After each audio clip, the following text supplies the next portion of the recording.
Assalamualaikum warahmatullahi wabarakatuh. Salam sejahtera untuk kita semua. Salam jumpa dengan saya Winastwan Gora dalam seri belajar SDGs tentang pemantauan, evaluasi, dan pelaporan dalam tata kelola SDGs di tingkat daerah. Materi ini dihadirkan untuk meningkatkan kesadaran dan pengetahuan dari pengelola sekretariat SDGs di tingkat daerah, yaitu di provinsi, di kabupaten, dan kota, akan tugas dan fungsi dalam pemantauan, evaluasi, dan pelaporan dalam tata kelola SDGs.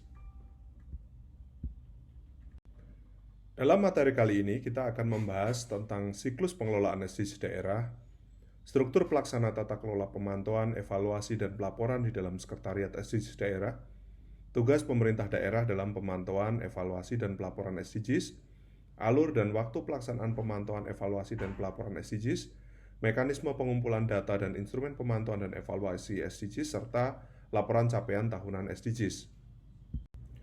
Selanjutnya, kita akan membahas tentang siklus pelaksanaan SDGs di daerah yang holistik. Seperti kita tahu, ketika melaksanakan tata kelola SDGs di tingkat daerah, kita akan melaksanakan berbagai kegiatan seperti ini. Yang pertama adalah perencanaan, di mana diawali dengan adanya penyusunan rencana aksi daerah SDGs setiap 5 tahun dengan melibatkan aktor non-pemerintah dan aktor pemerintah sebagai bagian dari pelaksanaan prinsip SDGs, yaitu No One Left Behind.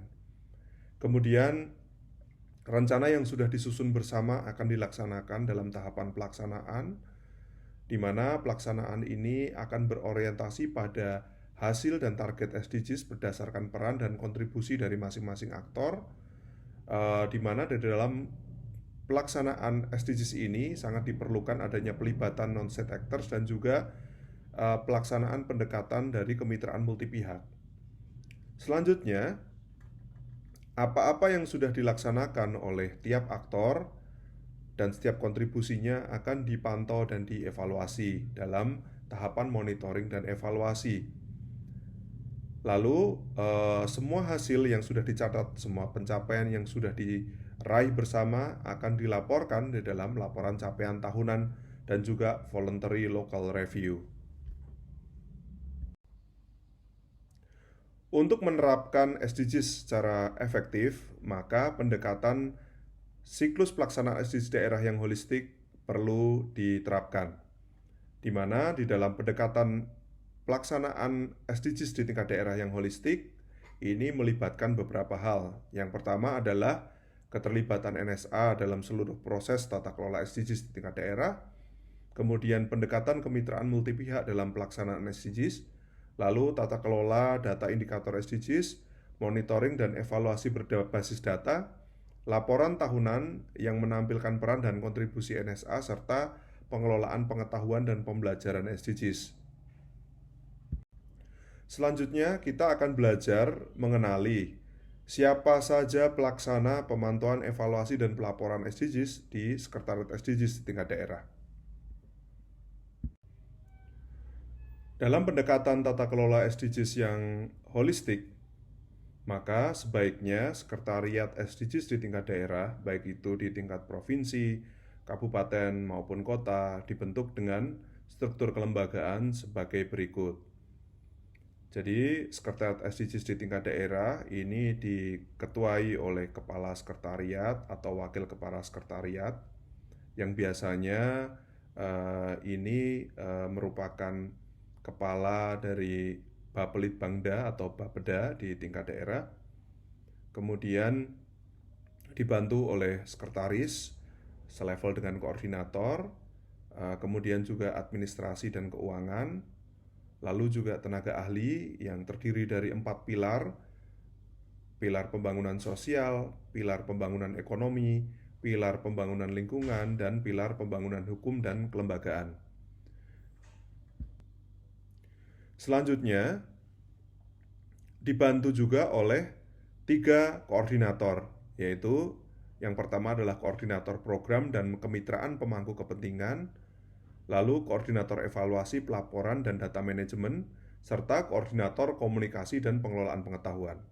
Nah, Peran untuk pemantauan, evaluasi, dan juga pelaporan ini dikelola oleh Koordinator Evaluasi, Pelaporan, dan Data Manajemen bekerja sama dengan kedua koordinator yang lain, yaitu Koordinator Program dan Kemitraan Pemangku Kepentingan untuk pelibatan aktor non-pemerintah, dan juga Koordinator Komunikasi dan Pengelolaan Pengetahuan untuk koordinasi terkait dengan pengetahuan atau pembelajaran SDGs ya, atau praktik baik. Selanjutnya kita akan membahas apa yang menjadi tugas dari pemerintah daerah dalam pemantauan, evaluasi, dan pelaporan SDGs. Di dalam Perpres nomor 59 tahun 2017 disebutkan bahwa tugas pemerintah daerah adalah yang kami maksud di sini adalah gubernur menyusun rencana aksi daerah 5 tahunan bersama bupati atau wali kota di wilayahnya masing-masing dengan melibatkan berbagai aktor ya, baik aktor pemerintah maupun non-pemerintah. Kemudian gubernur menyampaikan laporan pencapaian tahunan atas pelaksanaan sasaran SDGs di tingkat daerah kepada Mendagri dan Menteri PPN atau Kepala Bappenas. Dan secara umum, peran pemerintah daerah akan melakukan atau akan mendukung yang pertama, memperkuat komunikasi, sosialisasi, dan advokasi. Kemudian yang kedua, mendorong pengembangan dan peningkatan data. Yang ketiga, melakukan pemantauan, evaluasi, dan pelaksanaan SDGs. Yang keempat adalah memperkuat kerjasama dengan berbagai pihak ya. Maksudnya adalah memperkuat kerjasama antar lembaga pemerintah maupun aktor pemangku kepentingan non-pemerintah seperti CSO atau ormas ya, kemudian filantropi, pelaku usaha, akademisi maupun media atau pelaku-pelaku non-pemerintah lainnya. Selanjutnya kita akan membahas bagaimana sih alur dan waktu pelaksanaan dari proses pemantauan, evaluasi, dan pelaporan SDGs di tingkat daerah.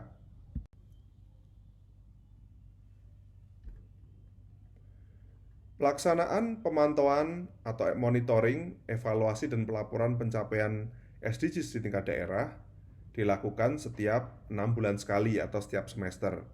Hari ini bertujuan untuk mengukur kemajuan pencapaian target dengan menggunakan indikator-indikator yang telah ditetapkan. Kemudian mengidentifikasi dan mengantisipasi permasalahan yang timbul serta yang akan muncul agar dapat diambil tindakan sedini mungkin. Dan laporan pemantauan untuk setiap semester ini akan disampaikan 15 hari setelah periode semester berjalan. Kemudian proses evaluasi dilakukan setiap setahun sekali ya, yaitu setiap akhir dari pemantauan semester kedua dari proses monitoring ya. Ini dilakukan untuk memberikan gambaran atas pencapaian yang sudah dilaksanakan, kemudian menganalisis permasalahan yang terjadi dan mencarikan solusi, serta memberikan umpan balik dari hasil-hasil yang sudah dicapai saat ini.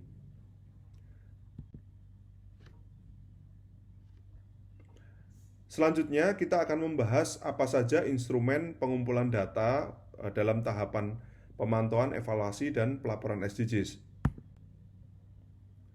Di dalam mengkonsolidasikan berbagai hasil target maupun hasil dari kontribusi semua pihak di dalam rencana aksi daerah, kemudian monitoring dan evaluasi, serta pelaporan, maka sudah diberikan panduan bagaimana penggunaan instrumen yang ada itu akan mendukung proses pengumpulan data dari proses pemantauan, evaluasi, dan pelaporan SDGs.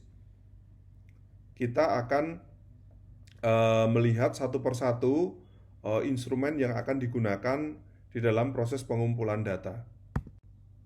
Yang pertama adalah Form 1. Ya. Formulir 1 ini diisi untuk mengevaluasi kinerja pencapaian target dari setiap indikator SDGs secara tahunan. Ya. Form ini merupakan form pemantauan untuk matriks 1 dari rencana aksi daerah yang berisikan nama tujuan SDGs, nama target SDGs, kemudian kode indikator, nama indikator SDGs, kemudian sumber datanya, lalu satuan yang digunakan, kemudian angka dasar atau baseline, lalu target SDGs tahun berjalan dan capaiannya di tahun berjalan tersebut, serta statusnya. Nah, status ini ditandai dengan 3 jenis simbol. Yang pertama adalah simbol bulat hijau, yaitu untuk apabila status dari capaian tersebut tercapai atau achieve. Kemudian segitiga yang menghadap ke sebelah kanan yang berwarna kuning, ini untuk menandai jika target atau capaiannya adalah tercapai atau membaik.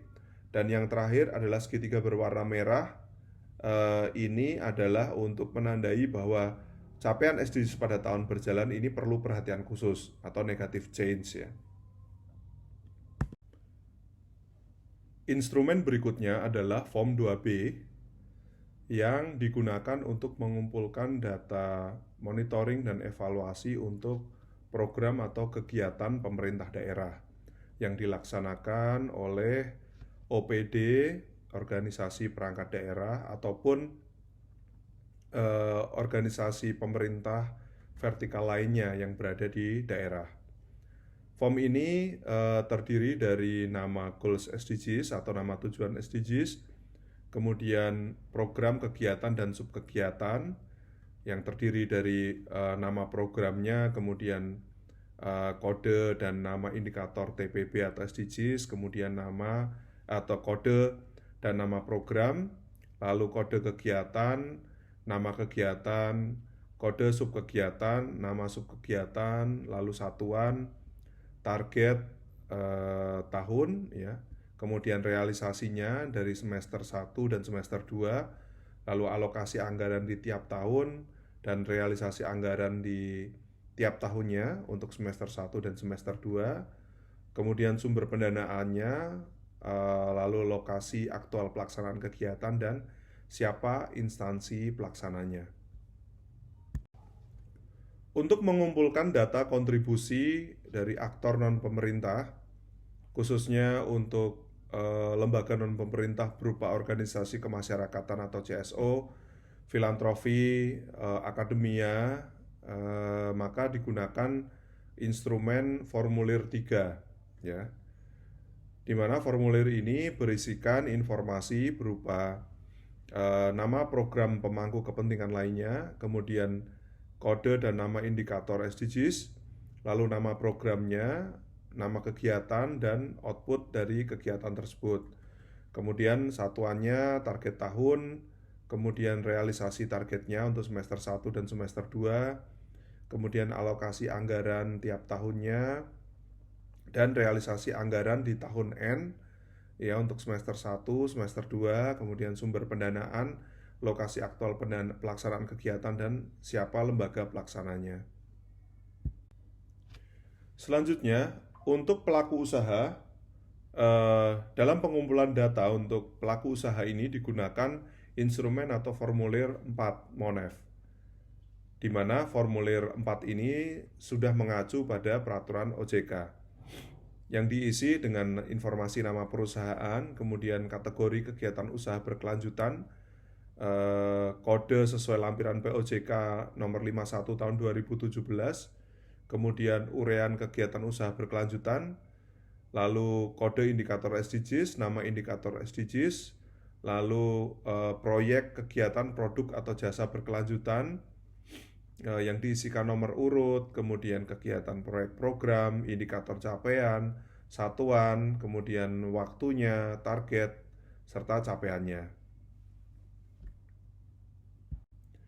Selanjutnya, untuk mengidentifikasi masalah dan rencana tindak lanjut yang akan dilakukan untuk mengatasi masalah tersebut sebagai bagian dari proses evaluasi, maka digunakan formulir 5 ya untuk pengumpulan datanya yang berisikan informasi berupa tujuan SDGs, kemudian identifikasi masalah dari setiap kategori, yaitu dari sumber daya manusia, kelembagaan, keuangan, regulasi, operasional, politik, maupun lainnya. Kemudian deskripsi masalahnya untuk setiap kategori tersebut, rencana tindak lanjutnya, dan institusi pelaksana atau pemerintah atau non-pemerintah ini diisi dengan nama lembaganya. Instrumen berikutnya atau instrumen terakhir dari pemantauan dan evaluasi SDGs adalah Form 6 yang digunakan untuk mengumpulkan data praktik baik ya atau best practices. Nah, format pelaporan best practices atau pembelajaran SDGs ini dituliskan di dalam kotak box yang mencakup informasi sebagai berikut ya. Yang pertama adalah nama tujuan dalam SDGs, kemudian nama lembaganya atau nama institusi, nama program, lokasi dan waktu kegiatan, kemudian latar belakang, kemudian proses pelaksanaan berupa strategi, pihak yang terlibat, penerima manfaat, dan informasi lainnya. Lalu informasi terkait dengan hasil atau output atau keluaran ya, dan dampaknya atau impact, kemudian tantangan dan pembelajaran, serta peluang replikasinya. Nah, pembelajaran pelaksanaan SDGs ini dimaksudkan untuk merekam informasi dan pengalaman baik yang dilaksanakan baik itu oleh lembaga pemerintah maupun non-pemerintah sehingga dapat direplikasi di daerah lainnya, harapannya seperti itu. Dan skala pengalaman ini bisa bersifat nasional, provinsi, dan kabupaten atau kota. Dan pembelajaran ini harus memiliki tujuan yang jelas, program kegiatan yang jelas, data yang akurat, serta dapat direplikasi. Dan ini merupakan hasil dari pelaksanaan ya. Jadi bukan berita tetapi pelaksanaan dari kegiatan atau program SDGs yang sudah dilakukan dan sudah memiliki hasil yang baik dan punya dampak yang baik sehingga bisa ditiru, harapannya bisa menjadi pembelajaran dan ditiru oleh daerah lainnya. Yang berikutnya, setelah semua data dari pemantauan dan evaluasi didapatkan lewat berbagai instrumen yang sudah dibahas di dalam materi sebelumnya, maka tahapan berikutnya adalah daerah akan menyusun laporan capaian tahunan SDGs.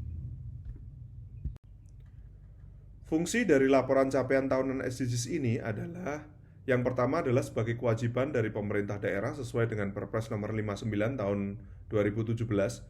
Kemudian yang kedua adalah sebagai alat ukur dan refleksi bersama bagi seluruh aktor pembangunan, baik aktor pemerintah maupun non-pemerintah, untuk melihat hasil capaian atau tren pembangunan jangka pendek dan menengah, serta inovasi maupun inisiatif yang berdampak yang sudah dilakukan mereka. Kemudian ini juga sebagai bahan untuk melakukan analisis dari permasalahan dan faktor penyebabnya, sehingga nantinya kita bisa menemukan dan memberikan umpan balik bagi perbaikan untuk pencapaian ke depan. Kemudian laporan capaian tahunan SDGs ini juga sebagai bahan untuk penyusunan voluntary local review nantinya, yang panduannya akan dibahas di dalam materi yang lain, serta menjadi media apresiasi atas kontribusi dan dukungan dari semua aktor pembangunan, baik itu dari aktor pembangunan pemerintah maupun non-pemerintah yang sudah terlibat dalam percepatan pembangunan, sehingga sinergi dan kolaborasi, kerjasama, serta kemitraan yang sudah dilakukan ini dapat lebih didorong dengan adanya penghargaan ini. Selanjutnya, bagaimanakah sistematika atau struktur dari laporan capaian tahunan SDGs yang harus disusun? Yang pertama adalah terdiri dari bagian pendahuluan. Kemudian yang kedua adalah ringkasan status pencapaian SDGs. Yang ketiga adalah tinjauan status pencapaian SDGs per tujuan dari 17 tujuan yang ada. Dan yang keempat adalah penutup. Untuk bagian pertama, yaitu pendahuluan, bagian ini berisikan kata pengantar dari gubernur, wali kota, atau bupati, atau pejabat tinggi publik lainnya untuk menunjukkan visi dan komitmen mereka terhadap SDGs. Kemudian, kata pengantar ini mencerminkan bagaimana SDGs merupakan bagian dari visi dan misi daerah yang telah dimasukkan dalam rencana dan strategi jangka pendek, menengah, dan mencerminkan setiap keberhasilan atau tantangan utama dalam implementasi SDGs sejauh ini. Kata pengantar juga dapat mencakup komitmen politik terhadap tindakan nyata termasuk kebijakan, anggaran, kelembagaan, kemudian kerangka peraturan pemerintah, dan ini perlu dijelaskan pula mengenai keterlibatan aktor non-pemerintah dalam bersama-sama mendukung pencapaian SDGs di tingkat daerah. Selanjutnya, bagian ringkasan status pencapaian SDGs ini diisi dengan narasi berupa rangkuman upaya dan keberhasilan daerah dalam pencapaian SDGs, termasuk kisah sukses yang nyata atau praktik baik ya, kemudian tantangan dan pembelajarannya. Ini juga menjadi semacam highlight, bagian yang highlight untuk meng-highlight keberhasilan-keberhasilan dan pencapaian yang ada. Ini dapat mencakup beberapa praktik baik yang sangat transformatif yang ingin dibagikan oleh daerah dan juga kepada daerah lain. Ini bisa disampaikan di dalam bagian ini. Kemudian bagian ini juga dapat menunjukkan upaya yang dilakukan untuk memobilisasi semua pemangku kepentingan dalam proses pencapaian SDGs, dalam implementasi SDGs secara luas ya. Jadi bagaimana pelibatan aktor non pemerintah atau bagaimana kemitraan multi pihak itu juga bisa diceritakan di sini.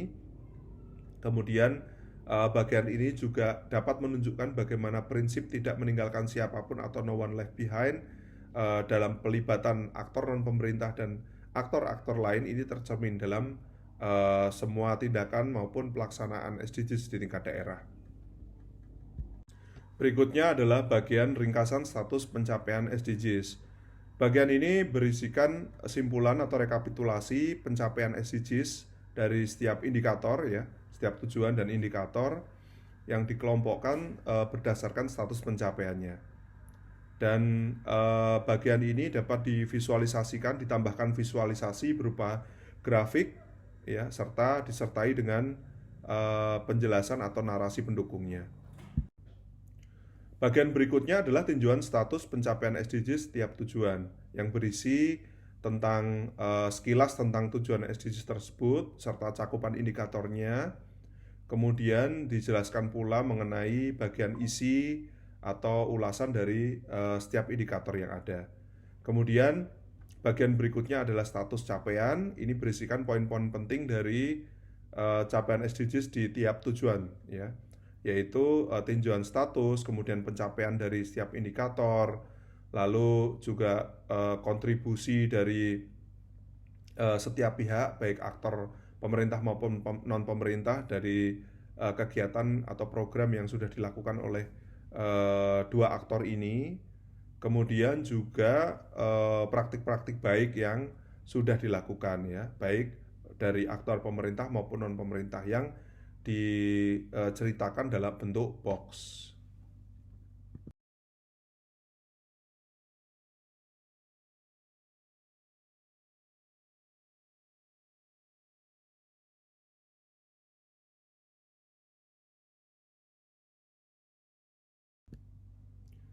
Nah, ini adalah bagaimana praktik baik dari pembelajaran pelaksanaan SDGs ini ditampilkan di dalam laporan capaian tahunan. Jadi praktik baik yang sudah dibahas sebelumnya ini akan ditampilkan dalam kotak-kotak seperti ini. Demikian sesi belajar SDGs untuk pelaksanaan pemantauan, evaluasi dan pelaporan dari tata kelola SDGs di tingkat daerah. Kita akan berjumpa dalam materi-materi yang lain. Semoga materi ini bermanfaat untuk perbaikan tata kelola SDGs dan percepatan SDGs Indonesia di masa mendatang. Terima kasih. Wassalamualaikum warahmatullahi wabarakatuh.